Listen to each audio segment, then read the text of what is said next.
Have you ever noticed how some stories just never go out of style? Pride and Prejudice is one of those books set in 19th century rural England, but its obsession with marriage and social status still feels weirdly familiar. Totally. The Bennet family at the heart of the story is such a great example. I always picture Mrs. Bennet as this whirlwind of nerves, constantly scheming to marry off her 5 daughters. She really is relentless. Mrs. Bennet's whole life revolves around matchmaking. And then there's Mr. Bennet, just rolling his eyes at the chaos, quietly amused by all the drama. It's actually kind of relatable, seeing the pressure these young women face. Even though it's 2 centuries ago, the focus on marrying well, on social climbing, it hasn't vanished that much, has it? Not at all. And speaking of social climbing, the real fireworks start when some new faces show up in town. So, enter Mr. Bingley, the famous single man in possession of a good fortune. The whole neighborhood basically loses its mind when he rents Netherfield Park. And everyone's mom suddenly wants to host a ball. Jane, the oldest Bennet daughter, catches Bingley's eye right away. She's just effortlessly kind and lovely. No wonder he's smitten. But Bingley's not alone. His friend Mr. Darcy arrives with this storm cloud of pride hanging over him. He's handsome and richer than Bingley, but wow, is he awkward at parties. So true. Darcy's first impression is pretty icy. And that's where Elizabeth Bennet, our sharp-witted heroine, starts to take notice for all the wrong reasons. At the very first ball, Darcy refuses to dance with Elizabeth and mutters that infamous line she's tolerable, but not handsome enough to tempt me. Talk about awkward. I know, the sting from that is real. Elizabeth's pride is bruised, but she just laughs it off, and then starts to see every one of Darcy's moves through that lens. Meanwhile, Darcy quietly starts noticing how clever she is. It's such a classic case of snap judgments. I love that Austen doesn't just make Darcy the villain. She shows how both of them are guilty of judging too quickly.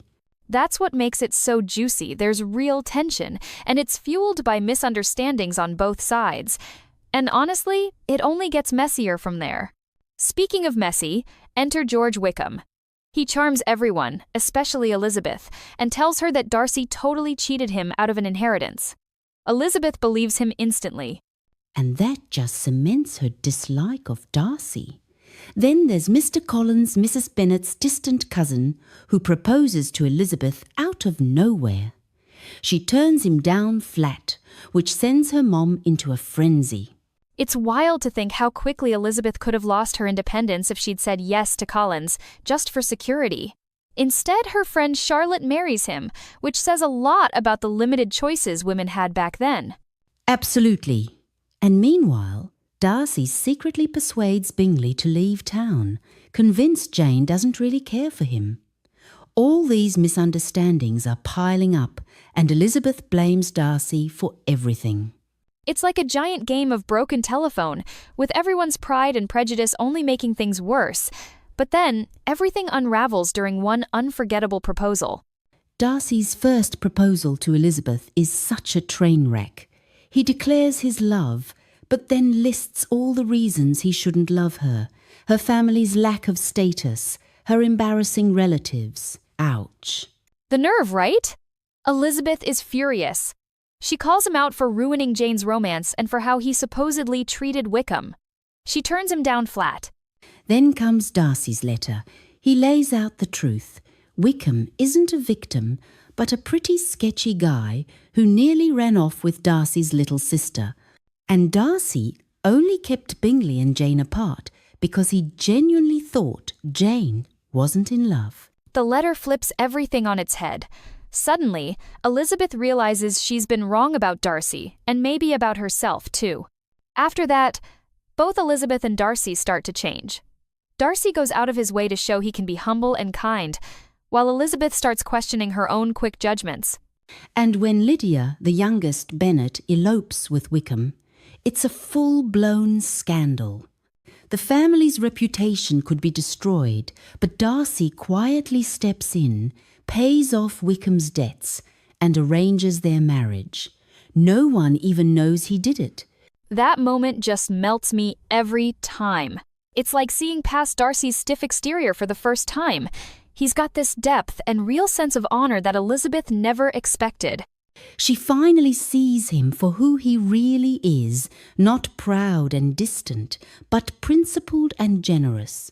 The whole story shifts in that moment.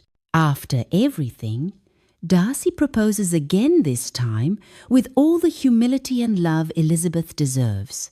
She accepts, and Jane and Bingley find their way back together too. It wraps up with both couples starting fresh, not just in love, but with a better understanding of themselves. I think that's why people keep coming back to this book. It's not just the romance, but the growth. Exactly. It's about learning to look past pride, to question your prejudices, and to value respect over appearances. That's a lesson that just never gets old, honestly. And speaking of lessons, there's a reason Pride and Prejudice is still so beloved even now. What really gets me is how much this book says about human nature. It's not just a love story, it's a warning about letting our assumptions cloud our judgment. And it celebrates characters like Elizabeth, who refuse to settle and insist on thinking for themselves. That was radical in Austen's time, and honestly, it still feels inspiring today. We all make snap judgments, and sometimes pride holds us back more than we want to admit. Austen just had this way of holding up a mirror to all of that. Totally. That's why Pride and Prejudice still matters. It reminds us to look past our first impressions and to keep questioning ourselves, even when it's uncomfortable.